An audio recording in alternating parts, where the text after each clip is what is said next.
नमस्कार, झारखंड टीवी में आपका स्वागत है। अगर हमारे चैनल अब तक सब्सक्राइब नहीं किए हैं तो हमारे चैनल झारखंड टीवी को सब्सक्राइब करें। नमस्कार, झारखंड टीवी में आपका स्वागत है। बोकारो में अभिभावकों के बीच पाठ्यक्रम की पुस्तकें उपलब्ध कराने का आदेश जारी। बोकारो उपायुक्त मुकेश कुमार के निर्देश पर आज अनुमंडल पदाधिकारी शशि प्रकाश सिंह की अध्यक्षता में डीपीएस बोकारो स्कूल के सभागार में सभी निजी स्कूलों के प्राचार्य तथा किताब दुकानों की बैठक की गई। बैठक में लॉकडाउन के दौरान सोशल डिस्टेंसिंग का अनुपालन करते हुए किस प्रकार स्कूल प्रबंधन तथा किताब दुकानदार बच्चों तथा अभिभावकों के बीच पाठ्यक्रम की पुस्तकें उपलब्ध कराने की पहल करेंगे। अनुमंडल पदाधिकारी ने कहा कि सोशल डिस्टेंसिंग का अनुपालन करते हुए बच्चों तथा अभिभावकों के बीच पाठ्यक्रम के पुस्तकों का वितरण करने की पहल स्कूल प्रबंधन तथा किताब दुकानदार करें ताकि बच्चों को हम पाठ्यक्रम की किताब दे, बीमारी नहीं। उन्होंने कहा कि संभव हो तो बच्चों का आई कार्ड लेकर अभिभावक किताब दुकान तथा स्कूल परिसर में किताब खरीदे। इसकी व्यवस्था स्कूल प्रबंधन द्वारा सुनिश्चित की जानी चाहिए ताकि बच्चों को कोविड-19 के संक्रमण से बचाया जा सके। स्कूल प्रांगण में किताब वितरण करते समय स्कूल प्रबंधन इस बात का खास ध्यान रखे कि सोशल डिस्टेंसिंग का अनुपालन सख्ती से किया जाना चाहिए, अन्यथा स्कूल प्रबंधन के ऊपर सख्त से सख्त कार्रवाई की जाएगी। स्कूल में बैरिकेडिंग लगाकर 3-3 फीट की दूरी पर अभिभावकों को खड़ा कर पुस्तक वितरण का कार्य सुनिश्चित करने की पहल करें तथा इस बात का भी ध्यान रखें कि अभिभावक या छात्र एकल खिड़की के माध्यम से किताब लें तथा प्रवेश द्वार से एंट्री ले तथा एग्जिट द्वार से बाहर निकले। स्कूल प्रबंधन यह भी सुनिश्चित करे कि कम से कम संख्या में बच्चों तथा अभिभावकों को किताब वितरण के लिए स्कूल परिसर में बुलाए। संभव हो तो बच्चे तथा अभिभावक स्कूल परिसर में पैदल पहुंचे की पहल करें ताकि सोशल डिस्टेंसिंग बना रहे। स्कूल प्रबंधन योजना बनाकर किताब वितरण हेतु स्थलों को चिन्हित कर वहां ब्रिकेडिंग की सुविधा सुनिश्चित कराने के साथ साथ किस तारीख को किस कक्षा के बच्चों को सेक्शनवार की कितनी संख्या में किताब वितरण करना है, इसका रोस्टर बनाकर बच्चों तथा अभिभावकों के बीच व्हाट्सएप ग्रुप में पहले ही भेजने की पहल करें ताकि अनावश्यक रूप से स्कूल परिसर तथा किताब दुकानों में अभिभावकों तथा बच्चों की भीड़ न लगे। अनुमंडल पदाधिकारी ने किताब दुकानदारों से कहा कि किताब दुकानदार सभी कक्षाओं की किताबों का एक साथ बंडल यानी कक्षा की सभी पुस्तकें तैयार कर पुस्तक वितरण का कार्य करें ताकि किताब दुकान के काउंटर पर अनावश्यक रूप से भीड़ न लगे। यह भी सुनिश्चित करें कि एक एक कर सोशल डिस्टेंसिंग का पालन करते हुए बच्चों तथा अभिभावकों के बीच किताब वितरण की सारी व्यवस्थाएं अपने किताब दुकान में करें। बैठक के दौरान GDPS school, DPS school, MGM school, ARS public school, Sardar Patel school, Shishu Vidya मंदिर स्कूल आदि स्कूल के प्राचार्य के अलावा सभी पुस्तक विक्रेता उपस्थित थे। झारखंड की सभी खबर देखने के लिए हमारे चैनल झारखंड टीवी को सब्सक्राइब करें। नमस्कार।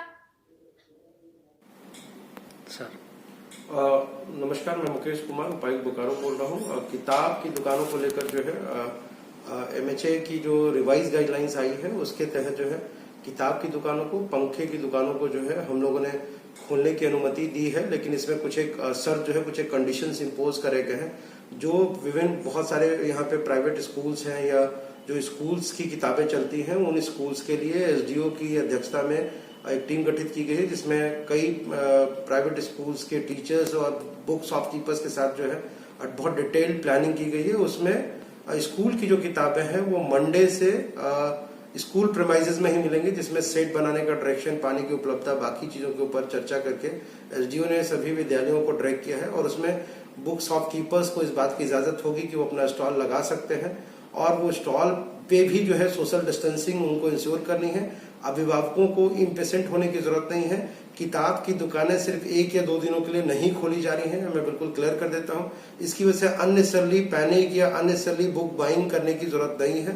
किताब की दुकानें निरंतर खुलेंगी और जिस तरह से ग्रोसरी और जो है मेडिकल शॉप्स खुले रहते हैं, ग्रोसरी के शॉप्स खुले रहते हैं, उसी तरह से किताब की दुकानों के लिए भी हम लोग कोई रिजिड समयावधि निर्धारित नहीं कर रहे हैं कि सिर्फ 2 घंटे या 4 घंटे की समय सीमा भी निर्धारित नहीं की जा रही है ताकि एक ही बार में पूरा हुजूम जाकर किताब नहीं खरीदे। दूसरा, मैं बारंबार दोहरा रहा हूं कि किताब की दुकानें आगे भी खुली रहेंगी, इसलिए आपको वेरी नेक्स्ट डे जाकर किताब खरीदने की भीड़ लगाने की जरूरत नहीं है।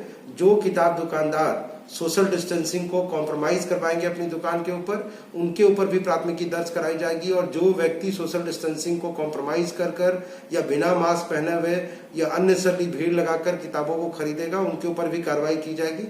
मैं पुनः सभी अभिभावकों से, छात्र छात्राओं से अनुरोध करता हूं कि जो स्कूल संबंधित किताबें हैं वो आपको स्कूल प्रबंध समिति से जो सूचना मिलेगी, जो स्कूल मैनेजमेंट है आपको खबर करेंगे, उसके हिसाब से ले लें। और इवन अगर आप वहां पे भी कंफर्टेबल नहीं है तो आप 2-4-5 दिनों के लिए वेट करिए, उसके बाद जाकर आप जो है सीधे बुक शॉप के ऊपर भी किताबें खरीद सकते हैं। और जो बाकी रेगुलर कंपटीशन की किताबें या फिर जो है आईआईटी, जेईई, मेडिकल प्रिपरेशन की किताबें या बाकी नॉवेल और लिटरेचर है, वैसी किताबें जो है सीधे किताब दुकानों से खरीदी जा सकेंगी। लेकिन कोई किताब दुकानदार जो है किसी स्कूल से संबंधित किताब को जो है तत्काल, जब तक कि अगला डायरेक्शन हम लोग नहीं देते हैं, स्कूल प्रेमाइजेज या चिन्हित स्थलों पर जो प्रशासन के द्वारा जगह चिन्हित की जा रही है उसके अलावा आप किताबें उपलब्ध नहीं कराएंगे। बाकी किताबें जो है सहज तरीके से खरीदी जा सकती हैं।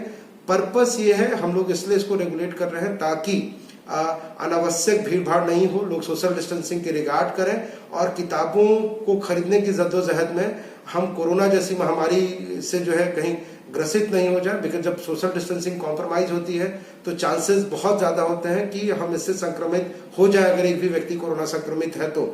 इसलिए बेहद जरूरी है कि अभिभावक भी पैनिक नहीं करें। किताब की दुकानें खुली रहेंगी, आने वाले समय में भी खुली रहेंगी और ये केवल महज 2-4 घंटों के लिए नहीं खुली रहेंगी। हम लोगों ने कई किताब दुकानदारों ने हमसे बात की, उनको भी स्पष्ट कहा है कि आप 12 घंटे तक भी किताब की दुकानें खोलें, रादर की समय को कम करने से ज्यादा लोग वहां पर जाएं। बेहतर है कि ज्यादा लंबे समय तक किताब की दुकानें खोलें और लोग आराम से किताब की दुकानों पे किताबें खरीद सकते हैं। और 2-4-5 दिन आप ठहर के खरीदेंगे तो बहुत आसानी से आप जो है उसको एक्सेस कर पाएंगे। बट किताब की दुकानों और यही बात पंखे की दुकानों पर भी लागू होता है। मिठाई की दुकानों को लेकर भी ऑलरेडी हम लोगों ने होम डिलीवरी स्टार्ट करा रखी है, लेकिन चूंकि बड़ी संख्या में दूध के वेस्टेज की खबर कई बार आती रही है, कम से कम गोपालकों को बड़ी दिक्कत हो रही थी जो दूध के काम में लगे हुए हैं। इवन जो डेयरी प्रोडक्ट्स बनाते हैं उनके साथ ये कठिनाई आ रही थी कि भाई उनको दूध नहीं मिल रहा था। तो इसी के बाबत हम लोगों ने ये तय किया है as per the guidelines of MHA कि मिठाई की दुकानें खुलेगी, लेकिन उनके साथ भी यही शर्त लागू होती है कि अगर सोशल डिस्टेंसिंग कॉम्प्रोमाइज होता है तो उन मिठाई की दुकानों के ऊपर तत्काल कार्रवाई की जाएगी। साथ ही साथ अगर वहां से टेक अवे के अलावा कोई खाने पीने का विकल्प दिया जाता है, मैं इसको स्पष्ट कर दूं कि अगर मिठाई की दुकानों पर कोई व्यक्ति मिठाई खाता हुआ या फिर चाय पीता हुआ पाया जाता है, उन दुकानों को सील करने का काम, उनके ऊपर एंडेमिक रूल्स के हिसाब से जो है कार्रवाई करने का काम भी जो है जिला प्रशासन करेगी। इसलिए मिठाई की दुकानें केवल सामान को पार्सल कर सकती हैं, वहां पे लोग जो है सोशल डिस्टेंसिंग का आदर करते हुए मिठाइयां खरीद सकते हैं, लेकिन बगैर मास्क पहने हुए ना तो किताब की दुकानदार, ना ही मिठाई के दुकानदार, ना पंखे के दुकानदार। और सोशल डिस्टेंसिंग को कॉम्प्रोमाइज कराकर इन 2 शर्तों को बगैर वायलेट करे हुए हमें इसकी बिक्री को इंश्योर कराना है। और जिला प्रशासन की टीम जो है पूरी तरह से चौकस है, कहीं भी कोई इसको वायलेट करता है तो हम निश्चित तौर से हम लोग उनको चिन्हित करेंगे। लेकिन उद्देश्य जिला प्रशासन का यह है कि अभिभावकों को, छात्र छात्राओं को किताबें मिल सके और उसको उपलब्ध कराया सके। इसी के तहत ये पूरी कार्य योजना बनाई गई।